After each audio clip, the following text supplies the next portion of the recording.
عبداللہ بن عمر رضی اللہ عنہما کہتے ہیں کہ رسول اللہ صلی اللہ علیہ وسلم سے اس پانی کے بارے میں پوچھا گیا جس پر جانور اور درندے آتے جاتے ہوں، اس میں سے پیتے اور اس میں پیشاب کرتے ہوں، تو آپ صلی اللہ علیہ وسلم نے فرمایا، جب پانی 2 قلہ ہو یعنی 2 مٹکوں کے برابر ہو تو وہ نجاست کو دفع کر دے گا، یعنی نجاست اس پر غالب نہیں آئے گی۔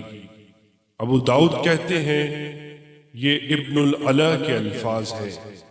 عثمان اور حسن بن علی نے محمد بن جعفر کی جگہ محمد بن عباد بن جعفر کا ذکر کیا ہے، اور یہی درست ہے۔